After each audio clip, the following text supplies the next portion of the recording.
হ্যাঁ বাবা। হ্যাঁ বাবু, কেমন আছিস? এই তো বাবা ভালো, তুমি ভালো আছো? শরীর ভালো, তবে তোকে খুব মনে পড়ছে। ঈদে কি বাড়ি আসবি না? ঈদে বাড়ি আসবো কিনা বলতে পারছি না বাবা। তোমার অ্যাকাউন্টে টাকা পাঠিয়ে দিয়েছি বাবা, আমার প্রমোশন হয়েছে, স্যালারিও বেড়েছে পুরো 1 লাখ। আলহামদুলিল্লাহ। বাবা তুমি তো বলেছিলে পিতৃদিন কখনো শোধ হয় না। তুমি 26 বছরে আমার পিছনে যত টাকা খরচ করেছো, তুমি কি জানো আগামী 5 বছরে সেই টাকা তোমায় ফিরিয়ে দিতে পারবো। আমার এখন স্যালারি মাসে 1 লক্ষ টাকা বাবা। ও, এই কথা।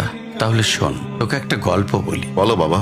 তোর বয়স যখন 4, তখন আমার বেতন 3000 টাকা। 1200 টাকা ঘর ভাড়া দিয়ে 1800 টাকায় চলে সংসার। আমি আমার সাধ্যমতো সারা জীবন চেষ্টা করেছি তোর মাকে সুখী করতে, প্রতি ঈদে কোরবানি দিতে।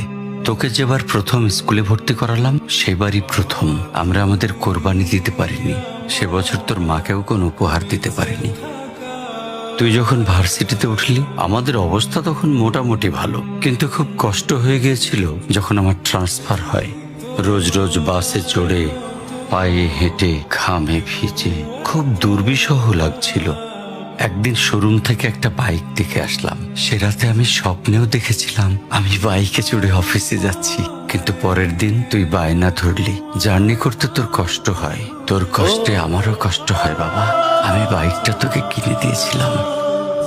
তুই এখন লাখ টাকা বেতন পাচ্ছিস, কিন্তু মনে করে দেখ, আমার সামান্য মাইনে দিয়ে ব্র্যান্ড নিউ মোবাইলে হেডফোন কানে লাগিয়ে সারা রাত গান শুনেছিস, পিকনিক করেছিস, ট্যুর করেছিস। তোর প্রতিটা দিন ছিল স্বপ্নের মতন।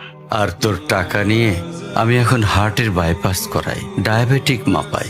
জানিস বাবা, আমার মাছ খাওয়া নিষেধ, মাংস খাওয়া নিষেধ। কি করে এত টাকা খরচ করি বল? তোর টাকা নিয়ে তাই আমি কল্পনার হাট বসাই। সেই হাটে আমি বাইক চালিয়ে সারা শহর ঘুরে বেড়াই, বন্ধুদের নিয়ে সিনেমা দেখতে যাই, তোর মার হাত ধরে চাঁদনি পশরে সেন্ট মার্টিনের বালুচরে হেঁটে বেড়াই। চুপ করো বাবা প্লিজ, আমি তোমার কাছে চলে আসবো। তোমার টাকা না, আমি তোমার ভালোবাসা তোমায় ফিরিয়ে দিব বাবা। বোকা ছেলে, বাবাদের ভালোবাসা কখনো ফিরিয়ে দেয়া যায় না।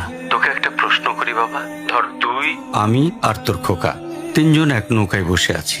হঠাৎ নৌকাটা ডুবতে শুরু করলো। যে কোনো একজনকে তুই বাঁচাতে পারবি, কাকে বাঁচাবি? উত্তর দিতে হবে না। ছেলেরা বাবা হয়, বাবারা কখনো ছেলে হতে পারে না। পৃথিবীতে সবচেয়ে ভারী জিনিস কি জানিস? পিতার কাঁধে পুত্রের লাশ।